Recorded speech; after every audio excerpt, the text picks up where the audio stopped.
Okay, everybody, welcome back to Leosophy. This is the, I don't remember which number, but we're talking about Solfugidae in the Arachnology series.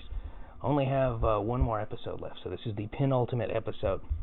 Anyway, Solfugids are very interesting creatures, and it would probably make more sense for me to talk about the myths around them, kind of like with the Apiliones episode, rather than the facts first, because there's more misunderstandings about them than mystery.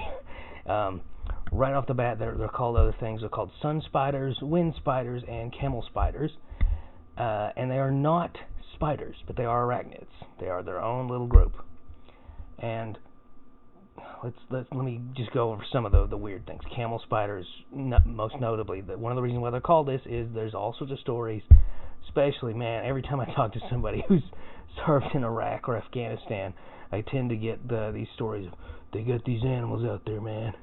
They chase camels, and then they lay their eggs in the camels, and then they eat the camel alive, and then they come out, and then they chase people, and if they bite you, you're dead. You are dead. It's like, none of that's really true. Okay, so they do chase people and camels.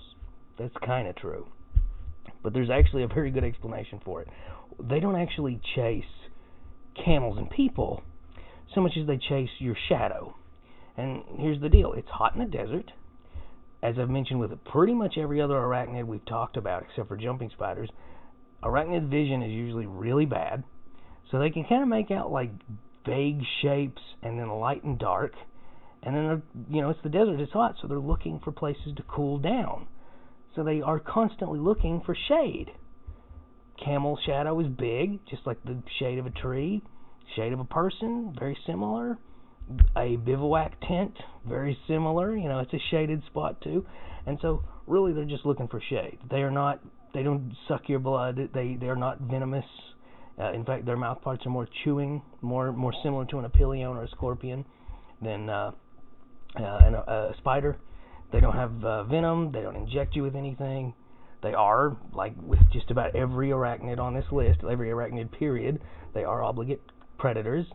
Their chewing mouth parts, what they do is they use those front two legs, very similar to the vinegaroon. That's the reason why I put those two so closely together. Their hunting is remarkably similar.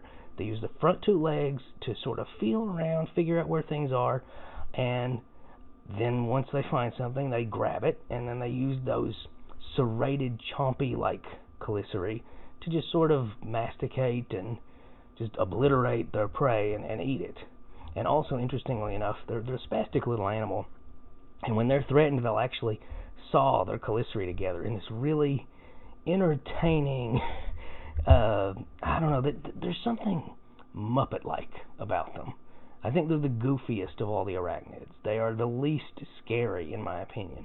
Amblypygids are the most harmless, like in a objective sense of the word. But Solfugids, they can bite you if they had to, but you really have to work for it.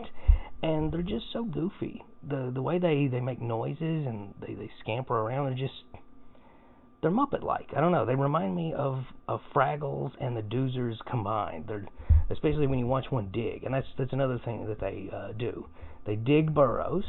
They do have a hibernation cycle. Their metabolism does slow down at night into something that sort of approaches torpor. I'm not sure if it would actually constitute torpor. I'm not even sure if scientists realize if it constitutes torpor yet or not.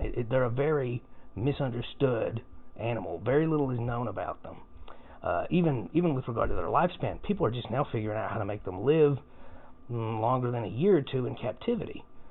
Some people have been experimenting with actually lowering the temperatures, feeding them less, and giving them time to actually hibernate instead of just keeping them at room temperature all the time. And it's been extending their lifespan. So very little is known about them. We do know that they dig burrows. These are where they molt. These are where they have their young, things of that sort. The actual reproduction is very unusual and brutal. The male actually will grab the female, put her in some sort of trance, and then gnaw where her epigyne is, and actually, it's not the kind of traumatic penetration you see in bed bugs, but it's really Texas Chainsaw-y. You know, they make a bigger opening than what nature gave the female. Then they inseminate her, and then they run like hell. That's how they reproduce. Very weird. Very weird. I'm trying to think of what all else to talk about with them.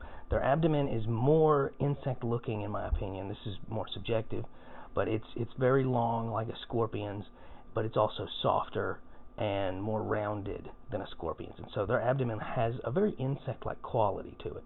And similarly, their cephalothorax, even though the very front and center are fused, there's something to the overall shape of it, I suppose, that gives them a more insect-like appearance. I could easily see someone mistaking a camel spider, a Solfugidae, for some sort of wasp relative. There's just something odd about them. In fact, actually, now that I think about it, aesthetically, they resemble a weta, the carnivorous crickets from New Zealand. They kind of resemble that. You know, you look at a weta's mandibles and you look at a Solfugidae's chelicerae, kind of similar. Same thing with the eyes. Everything about them has a kind of an interesting overlap there. But if you count the legs and you look at the pedipalps and the fact that they have chelicerae rather than mandibles, and the fact that they have simple eyes rather than compound eyes, it becomes very apparent once you know what to look for that these are arachnids. But they are definitely different in that sense. But a lot of the myths about them, they're not venomous, they do not drink the blood of mammals, they do not have a bad relationship with camels at all. Any soldiers out there, if one gets in your boot, the worst thing that it could do is nip your toe. That's so they're nowhere near as fearsome as people say. And at the end of the video, I will show some pictures to open, to give an idea to open it while you watch the video, to give you an idea of their anatomy. So that's it for this video. Next up is the last one, where I'm going to be talking about microscorpions and a few of the more overlooked arachnids. Thanks for watching. Like, share, subscribe, keep asking questions. Bye. Oh, and there probably won't be a Sunday vid. Not sure about it yet, but Thanksgiving and all that. Bye.